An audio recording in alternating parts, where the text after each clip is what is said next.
उस समय, तो इसलिए तो वही मध्य प्रदेश में ऐसा पहला विषय थोड़ा सा उलझा हुआ है। हाँ, ऑफ कोर्स उलझा हुआ।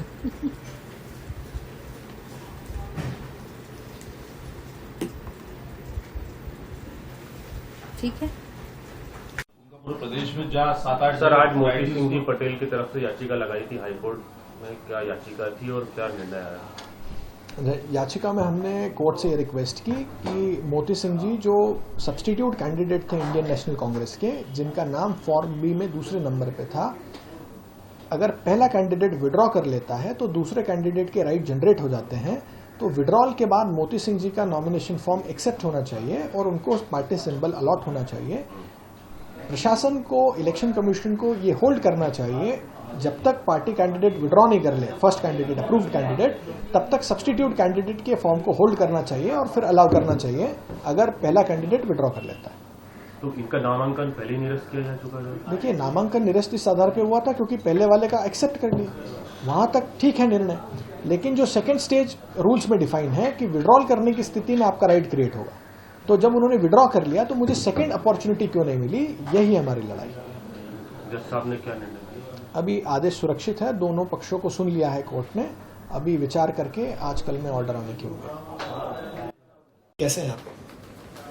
जी मैं ठीक, बताइए। हाँ, अच्छा, देखिए क्या होता है, आई टेल यू, अगर कोर्ट डिसमिस, डिस्पोज ऑफ दोनों कंडीशन में कोर्ट डिसमिस लिखती है। हाँ, अगर कोई डायरेक्शन इशू करेगी कोर्ट, रिप्रेजेंटेशन कंसिडर करने की या कुछ भी करेगी, तो वो भी अपडेट हो जाएगा, वो डिसमिस ही लिखा रहता है वहाँ पे। तो अभी फाइनल ऑर्डर आ जाए, हम इसको डिसमिस ही मान के चलते हैं, लेकिन फाइनल ऑर्डर आ जाए ये हम तय करेंगे कि हमको अपील में जाना है, नहीं जाना है, क्या करना है। मैम, आज कांग्रेस की तरफ से एक पिटीशन लगाई गई थी कि उन्हें भी जो है उम्मीदवार बनाया जाए, क्योंकि पहला उनका उम्मीदवार ने नामांकन वापस लिया गया था। किस तरह की बहस हुई थी, 3 मजिस्ट्रेट साहब के सामने बहस हुई थी और क्या रहा फैसला? ये जो केस था honourable justice Shri Vivek Russia जी के बेंच में आज लगा था, और इस मैटर में कोर्ट के सामने जो पिटिशनर साइड है उनकी बहस ये थी कि चूंकि अक्षय बम के फॉर्म में वो कांग्रेस पार्टी के अप्रूव कैंडिडेट थे, उनके फॉर्म में मिस्टर जो मोती सिंह जी हैं, उनका जो वो था सब्स्टिट्यूटेड कैंडिडेट के तौर पर फॉर्म बी में उनका उल्लेख था।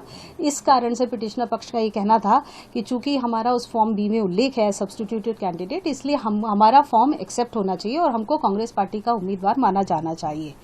और आयोग की तरफ से, इलेक्शन कमीशन की ओर से ये बहस हुई है कि जब स्क्रूटनी हुई है, फॉर्म, नॉमिनेशन फॉर्म भरा और इसके बाद स्क्रूटनी के लास्ट डेट तक उनका जो फॉर्म था वो सही नहीं था। उसमें अप्रूव्ड कैंडिडेट जो होता है पार्टी का, उसको एक प्रपोजर के साथ फॉर्म भरने का अधिकार है, जबकि बाकी जितने भी कैंडिडेट्स हैं as per section 33 of representation of peoples act, वो सभी कैंडिडेट्स अपने जो फॉर्म्स हैं वो विथ 10 प्रपोजर उनको भरना होता है। तो चूंकि इन्होंने, मोती सिंह ने 10 प्रपोजर्स के साथ फॉर्म नहीं भरा था, इसलिए उनका form at the time of scrutiny itself it was rejected. उनका एक ही प्रस्तावक था? हाँ, इनका सिर्फ एक ही प्रस्तावक था और उनका फॉर्म रिजेक्ट हुआ। इस फॉर्म रिजेक्शन को उन्होंने कहीं चैलेंज नहीं किया।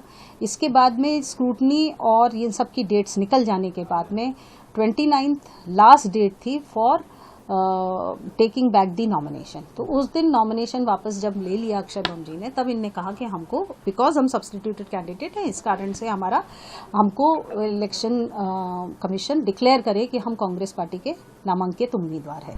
तो कोर्ट के सामने बहस आयोग की तरफ से ये हुई कि जब तक कैंडिडेट का वैलिड नॉमिनेशन नहीं होगा तब तक वो किसी भी तरीके से इलेक्शन कंटेस्ट नहीं कर सकते, चूंकि on the date of withdrawal of nomination इनका फॉर्म था ही नहीं, मतलब स्क्रूटनी में ही रिजेक्ट हो चुका था।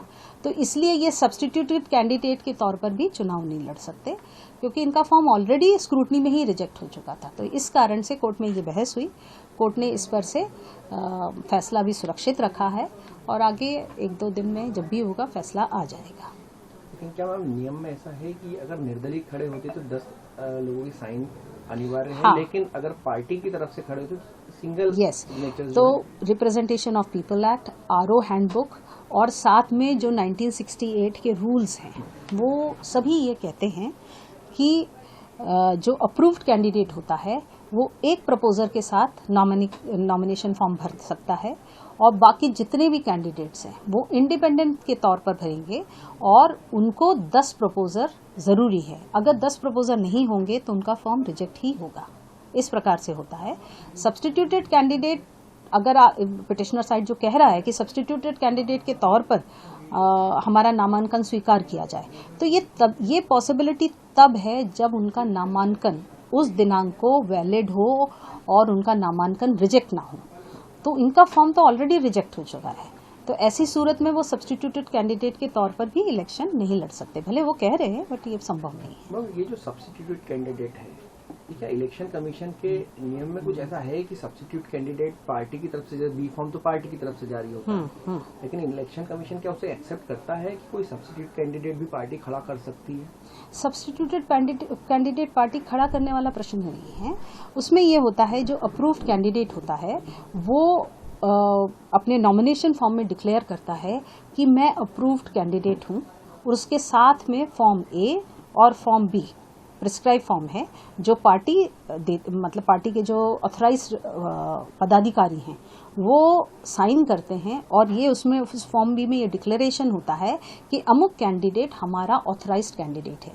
साथ में उस फॉर्म के अंदर फॉर्म बी में एक कॉलम है जिसमें कहा गया है कि यदि जिनके पक्ष में उन्होंने अप्रूव्ड कैंडिडेट कहा फॉर्म में ऑथराइज किया है, यदि वो किसी कारण से इलेक्शन नहीं लड़ पाते हैं या उनका फॉर्म स्क्रूटनी में रिजेक्ट हो जाता है या वो फॉर्म विड्रॉ करते हैं, कोई भी कारण हो, तो फिर सब्स्टिट्यूट कैंडिडेट का एक नाम उसी फॉर्म में पार्टी लिख देती है। लेकिन सब्स्टिट्यूट कैंडिडेट तभी सब्स्टिट्यूट कैंडिडेट कहलाएगा जब उसका फॉर्म, नॉमिनेशन फॉर्म वैलिड हो और अप्रूव हो चुका हो आरओ द्वारा। यदि अगर फॉर्म ही नहीं भरा या फॉर्म डिफेक्टिव हुआ और रिजेक्ट हो गया तो वो सब्स्टिट्यूटेड कैंडिडेट का नाम मात्र लिखने से वो सब्स्टिट्यूट कैंडिडेट नहीं कहलाएंगे। उनका वैलिड फॉर्म, नॉमिनेशन फॉर्म होना चाहिए, ये उसकी प्री कंडीशन। ए और बी फॉर्म जमा किया था जब मोती सिंह? नहीं, मोती सिंह जमा नहीं कर सकते क्योंकि अक्षय बंग के पास ऑलरेडी फॉर्म ए और बी उनके नाम से गया था, तो उनके फॉर्म के साथ में, नॉमिनेशन फॉर्म के साथ में लगा था। तब उन्होंने ये कहा जाए कि निर्दलीय के रूप में भरा था मोती सिंह। तो हम वो कह सकते हैं, लेकिन मोती सिंह अगर निर्दलीय के तौर पर फॉर्म भरते तो उनको फिर 10 प्रपोजर के साथ में फॉर्म भरना था। उनके 10 प्रपोजर नहीं थे। फॉर्म में क्या निर्दलीय लिखा था आपने? नहीं, उन्होंने सिर्फ फॉर्म भरा था और उसमें कहा था कि, और साथ में उसमें जो रिक्वायरमेंट है वो 10 प्रपोजर्स की होना चाहिए, उसमें सिग्नेचर्स होना चाहिए। उनके किसी के भी सिग्नेचर्स नहीं थे। उन्होंने पार्टी का जिक्र नहीं किया उसमें और निर्दलीय का भी जिक्र नहीं किया। उनने फॉर्म में ये जिक्र किया था कि कांग्रेस पार्टी का मैं उम्मीदवार हूं, लेकिन कांग्रेस पार्टी का उम्मीदवार डिक्लेयर नहीं करना है, उसके साथ में उन्हें फॉर्म ए और बी लगाना है जिसमें पार्टी उन्हें ऑथराइज करे। स्वयं के डिक्लेयर करने से कुछ नहीं होता है। वो समय रहते हुए सही प्रकार से फॉर्म नहीं भर पाए, इस कारण से फॉर्म उनका स्क्रूटनी में ही रिजेक्ट हो गया। तो अभी कब तक फैसला आने की संभावना है? वैसे आज सुना है, लेट सुना है, तो हो सकता है आने वाले समय में या 2 दिन में या 1 दिन में आ सकता है। जैसे ही आएगा कोर्ट की ऑफिशियल वेबसाइट पे प्रकाशित हो जाता है, ऑर्डर देखा जा सकता है। आपका नाम? जी, मेरा नाम मिनी रविंद्रन है और मैं इलेक्शन कमीशन ऑफ इंडिया की स्टैंडिंग काउंसिल हूँ इंदौर बेंच के लिए।